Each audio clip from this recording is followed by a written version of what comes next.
Keep checking your inner compass, refine the path that's true, and you take the time to just be still. It's where you will find you. Hello, dear listeners. It's that time again when we stroll through the paths of ambition, desire, and success. Welcome to the Dare to Declare podcast, where we explore the enchanting world of giant manifestors who've turned their visions and goals into the stuff of legends. I couldn't help but wonder, how do some people create the lives they've always dreamed of? Is it the magic of manifesting, the power of perseverance, or perhaps just a dash of serendipity? Well, dear friends, grab your coffee cups because we're about to spill the tea on fascinating journeys of those who dare to dream big and make it happen. Join me as we sip on success stories and ponder the ever-enticing question, can we all manifest our dreams into reality, or is it just an urban fairy tale? I'm your host, Debbie Sluice, and I'm here to guide you through the labyrinth of achievement with heart and soul. Ready to dare to declare? Let's get started. Hello, everyone, and welcome to this week's episode with my friend and colleague, Georgina Halabi. She is a professional certified coach with 25 years in senior business and marketing roles, specializes in helping self-aware professionals achieve peak performance and well-being, not one at the expense of the other. She uses whole brain coaching, incorporating neuroscience, business acumen, positive intelligence, NLP, and hypnotherapy to help them resolve internal conflicts and align personal and professional growth. Welcome, Georgina. Hello, Debbie. Happy to be here. Awesome. So let's dive right in. We have been colleagues first and then friends, and we still are in a mastermind together. I was trying to figure out how long that's been, and I believe it's been since 2020. So we're going on 4 years. Can you believe that? Yeah, I was thinking about it the other day. It's gone super fast. Well, I think because COVID was in on there. And so at the time when I met you, you were living in Singapore, correct? That's right, yeah. Yeah. And so I want to ask you some questions about being a mom, being a life coach, and living in Singapore, being that you are a citizen, you're British, right? You're from the UK. I'm Yeah. Canadian. And so that was really interesting. Well, for one, us to try to figure out our time zones, right? Like we would be, you'd be the Yeah. middle of the night, or oh my goodness. So, what were some of the things I found it really interesting every time I got on a call with you that you would share interesting tidbits about living in Singapore? So, what are some of the things that you loved living there, and like you maybe miss now, but some things you're like, yeah, I'm glad I don't have that anymore. That's a great question. Definitely miss the weather. I think a lot of people found it very hot and very sweaty, but I'm such a hothouse flower. I love being in t-shirts all year round. And in fact, in the UK, I spend all year round in a blanket. Even in the summer, my friends are looking at me like I'm crazy. In the evening, I've got my little electric blanket on. I love being warm. I love the food out there. I love the ability to travel. You know, you just cross over half an hour to the north would be in Malaysia, half an hour to the south would be in Indonesia. And it really was, there was a fluidity there. You could jump on a boat, drive across. It was amazing. What do I miss? Yeah, that's mainly it. I miss some of my friends, but I don't really do missing so much. Missing to me has almost a tinge of sadness in it, and I'd rather just do something. If I miss, then I'll go back and visit. So next year we're going back to visit. We in fact go back to visit every 2 years. I promised my daughters as a condition to move back to the UK. What am I not missing about Singapore? It's got a frantic energy to it, and I think you don't realize while you're there. It's like that story of a frog in the hot water, and it's getting hotter, hotter, hotter, and you just don't notice it. But as soon as you go out and you come back in, even just leaving the airport, getting into a taxi, it's like, wow, this place is full on, and it's full on in really good ways. I mean, it's dynamic. As a professional, you could go in there. You could be, and I certainly found the benefit of being a, a big fish in a small pond because there were opportunities. But maybe I'm just getting old and I'm sort of getting closer to contentment. I'm enjoying that sort of the ability that I can look out and I've got a big garden, and a much more relaxed lifestyle that I think is much more in sync with my own internal barometer right now. So it was good at the time, but right now I feel a lot more chilled out here. Interesting. I'm just like, huh, I didn't know that. And Yeah. I love how you describe the energy. That makes a lot of sense. So when I met you as well, so I mean, your girls have matured. I mean, 4 years is a long time, so they were young. And so I'm curious if like anyone that's listening here, if you've got children, how you balanced, and balance is such a word. It's not really balance. It's about integrate, really. It's about, because it's always ebbing and flowing, the responsibilities as a mom, as a wife, and then I know you made friends. I saw some of your parties. It looks so fun. And then also online coaching. How did all of that, how did you integrate all those pieces in your life in a really beautiful, healthy way? Because it appears from the outside that you did. It felt like I did. And just thinking back on it, and thank you, by the way. And I love the idea of integration rather than balance. If I'm looking back at it, it's like going through accelerated times and then other times where it's just more relaxed. So I don't think it was like this standard balance. It was like sprints. And some of the times when I would have thought that it would have been the most hectic, like during COVID, kids at home, launching my business. I mean, when COVID hit, that's the time then I said, I'm going to quit my job and go into coaching full time. And there was no option to fail. It was a case of may the boats that I burn light the way. And I was like, okay, I'm in this. I'm in it to win it. And I just had so much energy, but I was learning. I was learning like a sponge. I was being stretched. And I really had this mindset of yes, yes to whatever. And it didn't matter how much I was growing and how much I was being stretched, I was lapping it up and I was loving it. So that energized me massively. And the thing with kids is energy goes a long, long way. They can zap your energy, but they can also amplify your energy. You can go and have a lot of fun. So I found it was actually quite easy. That was a time that there was a lot of effort expended, but it felt like it just kept on accumulating, accumulating, accumulating. Whereas other times where, I have less energy and my business is quieter, it doesn't necessarily translate as an easier or more flowing time with my children. So I think it's really all to do with the mindset that you have, whatever it is that you're doing, how involved and how present you are, how open you are to the experience. I'm just making this up as I go along because it's the first time I've been asked this and I'm processing it as we talk. But that's my take on it. It's really a case of go in and go in large. And every single time I actually start thinking of energy scarcity, that in itself is an exhausting dialogue. Mm. It just really just narrows things down. Well, thanks for playing with me with these ideas. This is awesome. So, and that's what's been so great about our relationship, is that as colleagues being in the same coaching program, and that's how we met, you saw me have some of my breakdowns, breakthroughs around my adoption, around worth, around, you were part of my mastermind, which actually helped me launch my academy, where, it's actually now part of my logo, this little crown.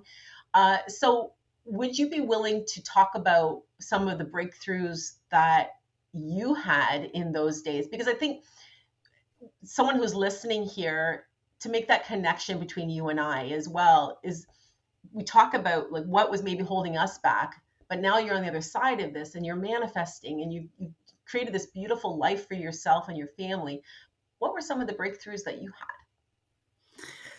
Well, you've been on this journey with me, right? And I would say, in a much deeper way than colleagues, we are part of the same accountability group. We keep each other accountable for always showing up at our best and for celebrating each step of the way. And there's a group of us women and Bass as well now, and it's really about support and ideation.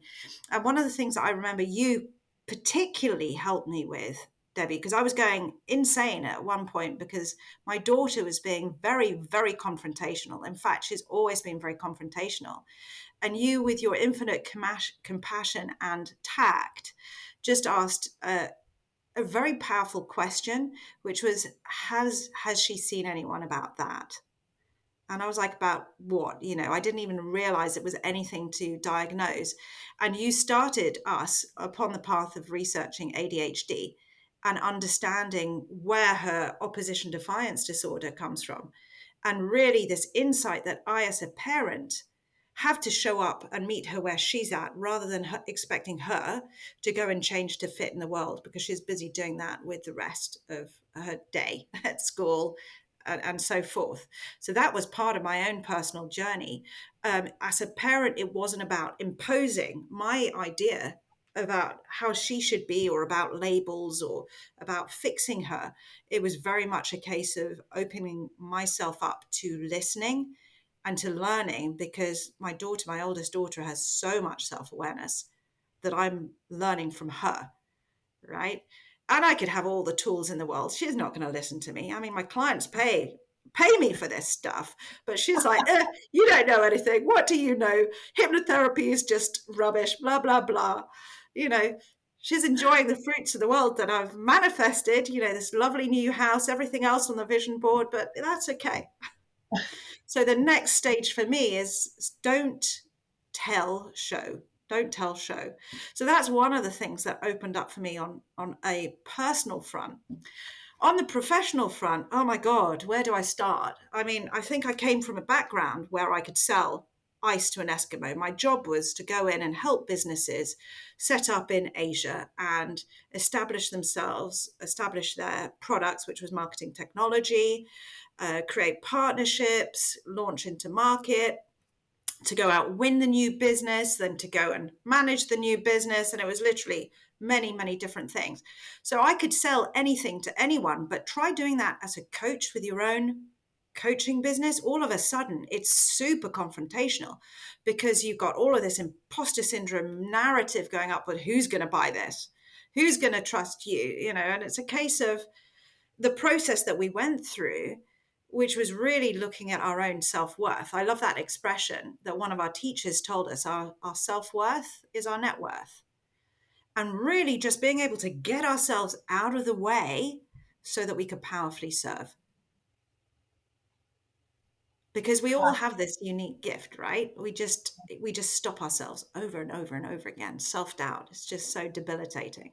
So that was probably my biggest learning. It was bravery, right? I decided to face that year with complete bravery, and it just paid off in buckets. And that's actually two of my motto: common sense and bravery. You've got two of those, you can do anything, right? For sure. And I have watched you really show up and step into your most amazing, beautiful, extraordinary self and the gifts that you have. So I just want to go back, and then I'm going to ask you about those gifts. But so funny that you said about your daughters, because like I have twin daughters, they're older than yours, but they're like, please, mom, don't coach me. And I'm like, do you know how much people pay for this? And I just want to support you. But it's like, so sometimes what's also the closest to us within our family. And I remember, like, my daughter, she talks openly about this, but all of a sudden she wouldn't come out of her bedroom, like, and ended up being there almost for a year, like missed a school year. And I didn't see it. I didn't see it coming. And sometimes it's like you can have more of a third party view externally than internally. So this is why we're so blessed to have one another as friends, but also to have that coaching experience and that we can support each other. So it was my honor to do that. But you have some amazing gifts. And one of the things that we talked about and that you did for me was your ability to see into people's eyes. These are beautiful spiritual gifts. Would you explain a little bit about that, but then also some of the other modalities that you have, like the positive intelligence, right? That's what I read. Yeah. Yeah. And also, like, you've taught, how to ground with fingers and the thumbs. So can you talk a little bit about some of those? Yeah, well, maybe I can start back at the beginning of my own journey. So at school, I was at a Catholic boarding school, and we had religious education lessons. And as part of that, we learned about all the various religions. And I remember reading about Buddhism and meditation, and it just really, really resonated with me. And I thought, oh, I'm going to try this. So that night, so I went to bed. I focused on just sensations in my big toe, and then I extended it to my whole foot. And before long, I was spreading out my body and I was just numbing everything. And it was just very natural and innate to me. And I got this image in my head of a sunrise over water, and I started analyzing it. And the next thing I knew, it was like I was being lifted out of my body. Like I'd been pulled out of my body, like an out of body experience. And it scared me, really, really scared me. And I got back into my body because I was thinking, I don't know what's out there. You know, it could be anything. That's happened to me only twice in my life. But I obviously have had experience in the past, consciously, unconsciously, past life, if you believe in that or not, where I've been able to access certain things. So that was my first try. I stuck with the meditation. I didn't stick with the astral projection, although that is something that I could explore. But from then, I noticed that I could do things like meditate with a natural ease. It was really about going in and just listening to that quiet part within us. It's a bit like prayer, going in and meditating and downloading wisdom, right? Just accessing.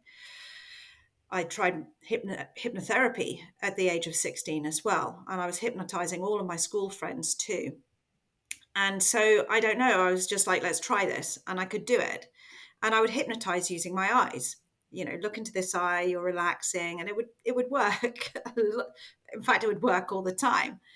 And then when I was 21, I went traveling around Greece, and I met this gorgeous Israeli girl. She was a twin, and she told me about eye reading, and she read my eyes, and I was like, wow, that's amazing. How do you do that? And so she had a way of doing it, like iridology. She said, you try. Now, of course, the process had gone in one ear and out the other. So I just looked in her eye, and I could see and sense an emotion, and I just felt into that, and I started speaking. And everything just, it was like I was downloading it. So I could see images. I was prompted to speak. It was like having a hunch that I just needed to verbalize. Now I was 21 years old. I was partying a lot, and when you drink, there goes your inhibitions. I could speak French fluently when I drink, right? It's the same thing. You just lose any sort of self-consciousness, and off you go. So that whole summer I was reading eyes, reading eyes, reading eyes, and that then became actually just something that I would do so much, just everyday life, always with permission. If I could sense there was something that needed to be said, I'd be like, would you mind if I read your eyes? And often trauma would invite me to be seen, right? But then also I would have random things like go and talk to that person, something isn't right with their kidneys. And so I would go up and say, would you be open? And it always seemed like the message was needed at the time.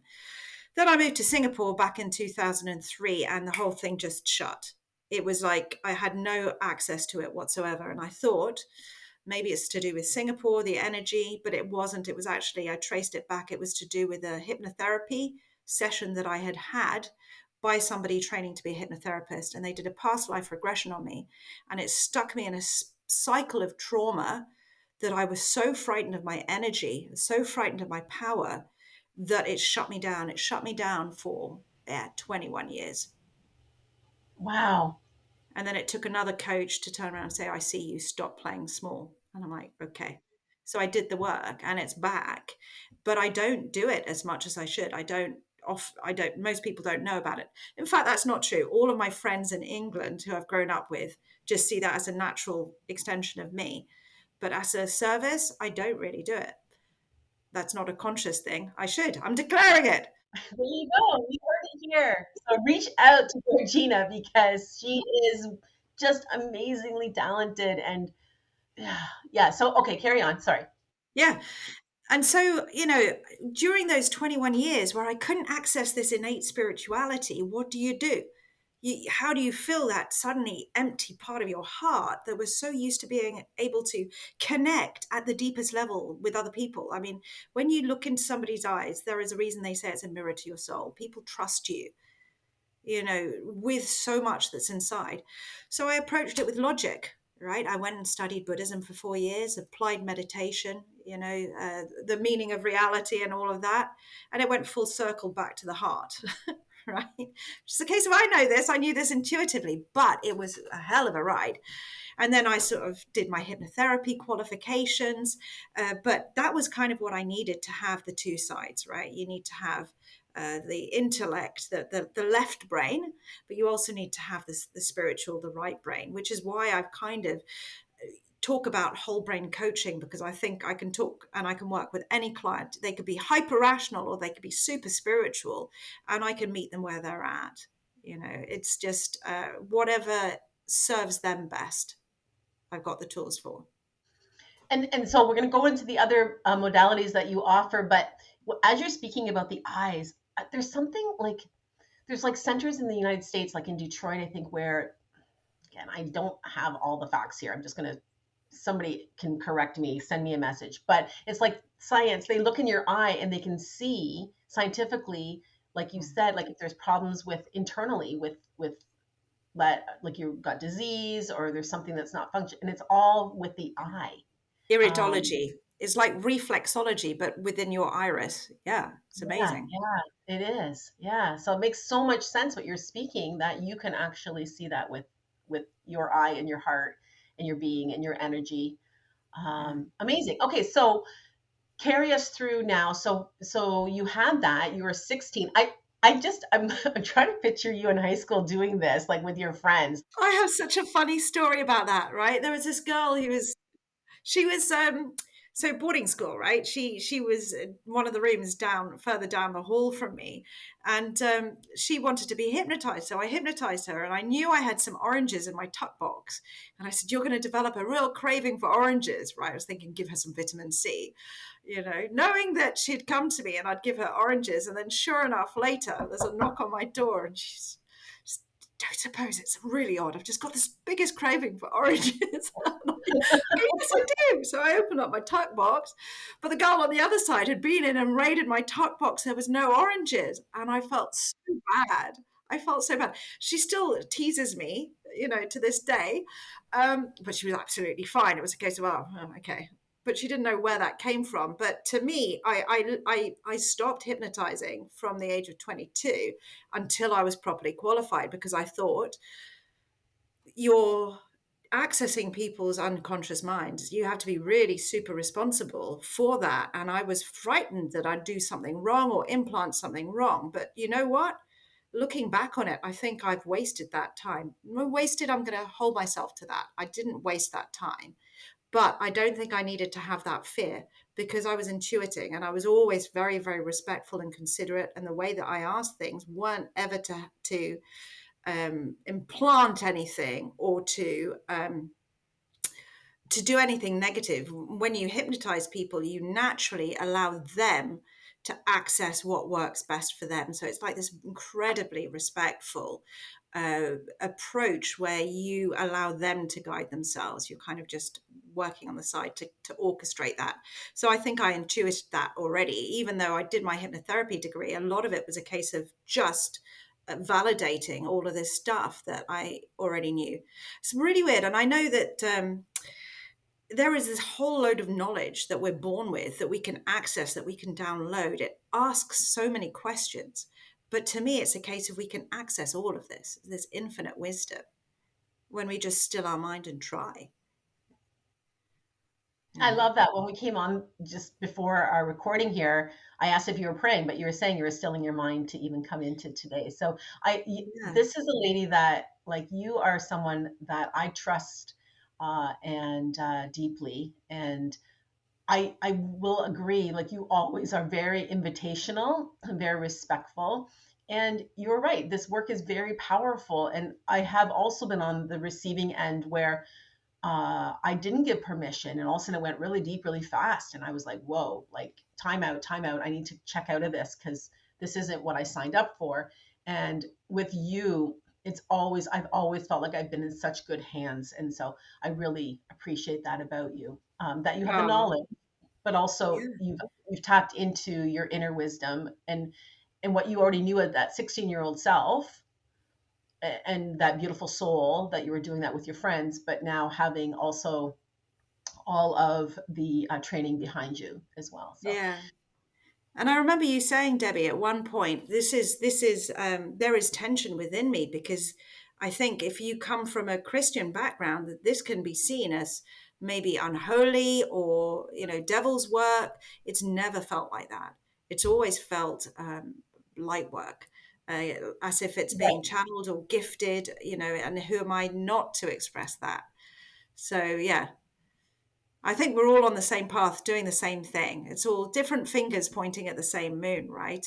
Of helping others, and helping ourselves become the best version that we can be in honor of something, right? Yeah. Absolutely. Yeah. And discovering the self discovery and awareness and letting go of beliefs that we've created as children, all that stuff. So, um, oh, I just love speaking with you. So, okay, I asked you about the NLP and also the modalities. So, can we just touch on that for a moment around how you use that with your clients? Yeah. So NLP has always been a big part of my toolbox, even before I became qualified as a hypnotherapist. I mean, I've used NLP a lot in my own life, God, for as long as I can remember.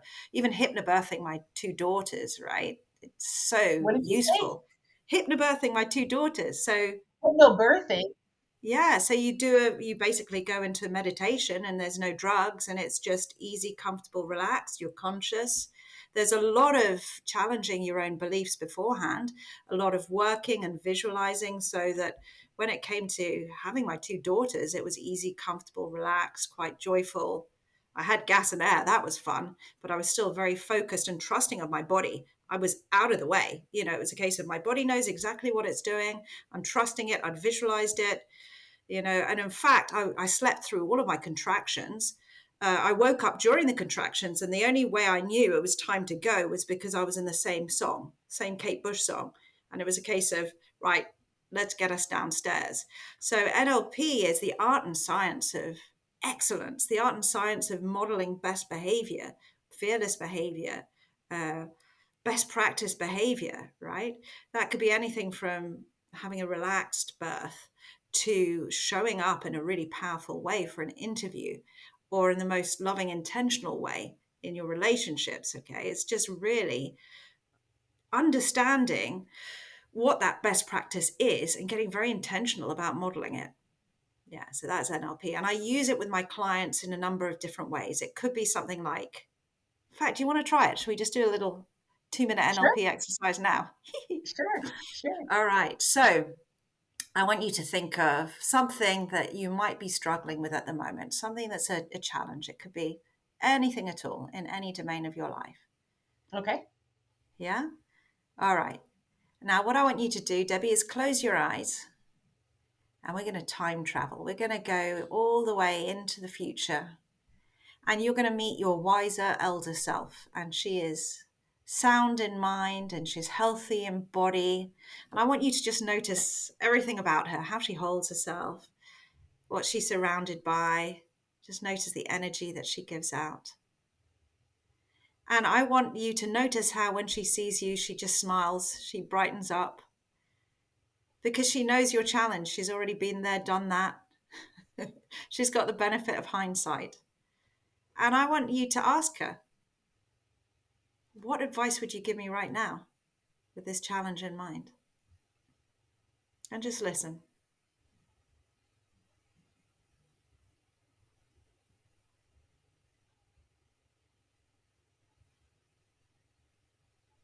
And if you have any other questions that you want to ask of her, you may want to ask now too. That's it. And whenever you're ready, just open your eyes. Ah, so wonderful. So that was the perspective, right? Gaining perspective through Mhm. modeling yourself at your wisest. So, what advice did you give yourself? Would you be open to sharing? Sure. So her energy was just like her clothes were very flowy. Um, she was older but beautiful and just had a really relaxed energy about her. And so she was just smiling at me because she recognizes that I'm a worrier, and just was like, oh, there she is, the one who's worrying, and let me know that everything will be, will work out, and that I don't need to worry, and be patient, and just be willing to keep learning. To keep, what was that? Learning, learning. Yeah. Be patient and keep learning. Yeah. Wow. She sounds Yeah. amazing. That's you, that is. We all contain that, right? When we take a moment to stop and go within, we all have the answers that we need. Hmm. Yeah, that's Oh, beautiful. so good. Yeah. So we just got a couple minutes left, and so let's just swing back to vision boards. And I know that you've created a vision board with me, one or two perhaps. One, One, a okay, powerful and one. pardon, a powerful one. So yeah, can you Yeah. talk a bit about that? And also, what do you think? Well, here, I'm going to tell you something you've taught me since we've known each other is because of the challenge even that I just had in this exercise you gave me, I'm an A type personality, go, go, go, go, go. Like, and I've benefited from your energy and to slow down Mm. and allow the flow, like to be in flow. And I just so appreciate that about you. So, what do you like? That's something I'm just giving to whoever's listening, because I know that that's something that you would definitely talk about. But is there anything else that you can expand on that, or give something else around the secret to manifestation? Well, about the slowing down, serendipity would have it. I actually found a poem that I wrote just about that. It's called The Human Race, the pun being race, that I can share with you afterwards. But yeah, that's very cool. I love how the way that everything just always works as it's meant to, which brings us on to manifesting. So you and I, we did a vision board, 2, 3 sessions, right, over 2 or 3 occasions, and I designed my vision board, and it was facing me for 3 years, right? Across Singapore, across the UK. And it had connection, harmony. Those were the 2 words. And a lot of that, I think, had to do with the family life and my own internal barometer, too. And I had photos of a cage, a bird cage with a door being left open, which is me allowing freedom and lack of control of everything. People in relationships, give them the freedom. My children, let them grow up, be independent, keep that cage door open so that they can fly away and know they can come back, as opposed to having to control everything. I've got the one thing that hasn't happened is the picture of somebody who looks like me running a marathon. But I have got a really healthy, active routine. I go to the gym, I walk a lot, I do Pilates. Actually, that got me kick-started on karate, pun intended, which I got to brown belt. So that's a celebration. I also manifested this house, right? We moved in 3 weeks ago. I am pinching myself still, waiting for us to have to give it back. It feels like this glorious Airbnb, which I don't know how it landed on my lap. It was within our budget. It's everything that I visualized. Debbie, it was literally, I offered a coaching session to a friend. He came round. He said, "Why are you still renting? You could earn, with the money that you spend, you can get a mortgage." And it was the right time it landed. And I said, okay, talk to my husband. A week later, I went to view 2 houses. This was the second one. And I thought there's no way we'd get it. And we did. We got it. And it was Excellent. just very straightforward. It felt as if the whole thing was manifested. And I'm going, yeah, somehow we got the money. The money just landed exactly as we needed. Everything just fell into place. And even now, I was talking at the beginning about having that year of expansion this year. And I've been telling you about this. This year has been me feeling like I'm slacking, like I've allowed myself to let go of having to push my business, and it's been absolutely fine. I don't know how. I've got the money coming in, I've got the clients coming in, but I've got time, and I've had the time I've needed to get this house, to find this house, to work on the house, to everything else. And now I'm waiting for it to pick up again. It just feels as if it's all just orchestrated. It's incredible. And I would not say I'm a visual person. I'd say I'm much more of a kinesthetic person, but you guided me to put the feelings into the images that I put into the wall. Don't just put a picture of the money, put a picture of what you can do with the money, right? Right. So I think that's just been incredibly helpful. I don't even think I need to put the vision board up. I think I need another one now. It's time to level up, my friend. I think it's time to level up. This is the message that I'm getting. It's just been a bit of a glorious ride this year, and now maybe I need to sort of get ready for another acceleration. Yes, exactly. Expansion Yeah, for sure. And keep doing more of what you're doing, which sounds lovely. And we just talked about you walking through the park, enjoying the sunshine. That's yeah, truly what life is about. And I love that you said I'm coming to this age of contentment. And so many of my clients, that's what they're seeking. Like they think it's adventure, they think it's excitement, which that will come along. But when we get to the basis of it, we feel the sense of fulfillment when we feel content. yeah. And I love that. Love that you're going into that and experiencing that. Thank you. I think some of it happens naturally with age. But some of it also happens naturally as you start to train your mind to always not be at the mercy of your thoughts. When you're able to sort of take a step back and take responsibility for your life, then it doesn't really matter what you do. There's pockets of contentment in everything. You could be on holiday or you could be at work, and it's exactly the same thing. It feels good. You feel present. You know, it's about the mindset more than the circumstance, right? For Yeah. sure. And I think the secret is that manifestation is not come as a surprise. It's not like the universe goes ta da da. Like sometimes I've manifested, for example, my magazine was 5 weeks. Like that's just like it feels like Hmm. flashy and amazing and like trumpets playing, but generally it happens because we're doing repetition of thought, we're changing, we're doing the work, we've changed our daily habits, all the things you were just talking about where you've introduced these various ways of moving your body. So then this new way of being has ushered itself in, but it's not with big triumphant fare. It's more that it just becomes part of your default. It becomes part of your being and who you are. And unless we're in a state of gratitude, we may not even notice. And when we start to look around, as you did with your going, is this my life? Pinch me. This is my house. Yeah. And, but you manifested it, and it's your new way of being. And you've taken step by step by step, trusting, moving back from Singapore, moving into a house, finding the right place, trusting the process, as you said, the money. So I love that. And one more thing I want to say, is I think that you must have inspired this. I hadn't thought about this until just now when you said about the bird cage in my magazine, because that would have been prior to my magazine you're talking about. Hmm. One of the most sought after images that I have in my magazine, I'm trying to pull it up right now as we're speaking, but I don't think I can quickly find it, is it's a little fairy and she is escaping from a bird cage. Oh, here it is. So Show me, show me. Oh, yes. Oh, that's beautiful. So I think that you must have inspired that because so many of the images in my magazine have been inspired by clients and their boards. And so wonderful, wonderful. So freedom. All right, our time is up. I could talk to you for hours. You're just amazing.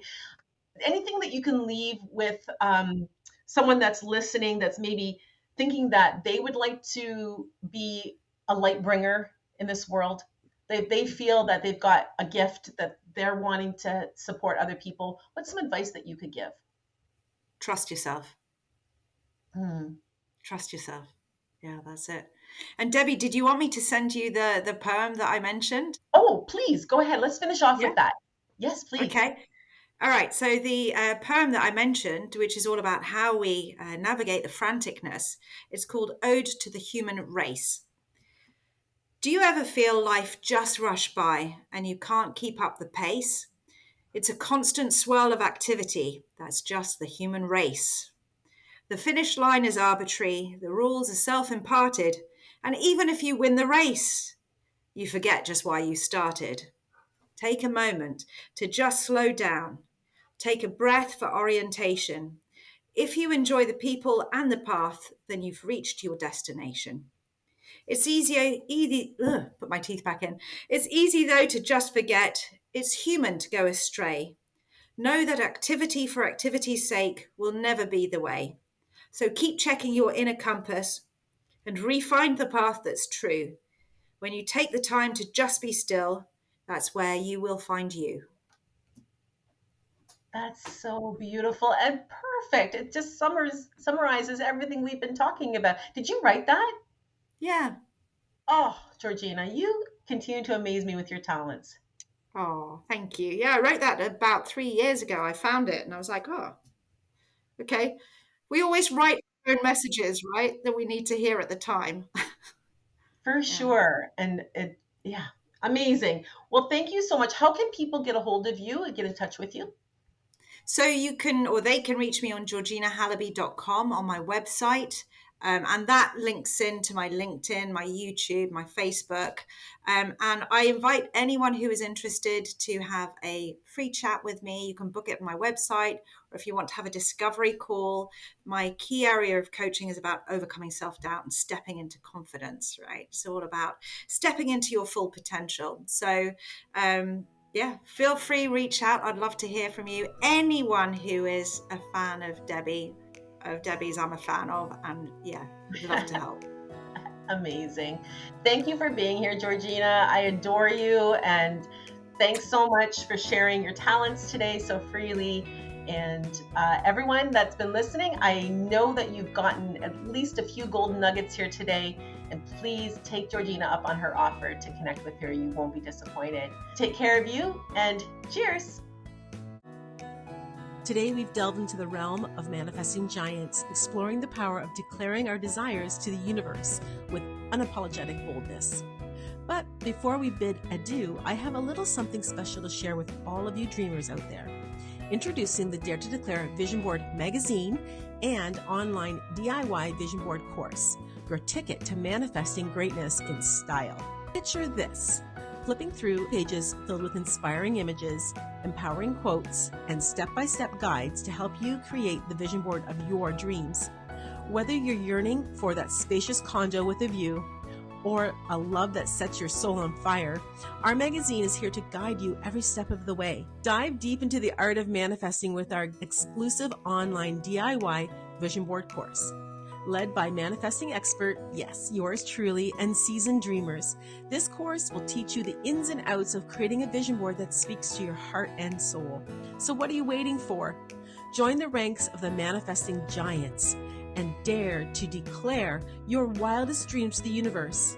Head over to our website, debbiesluice.com, and grab your copy of the Dare to Declare Vision Board magazine and enroll in our online DIY Vision Board course today. Until next time, keep dreaming big and daring to declare, because in the world of manifesting, the sky's the limit.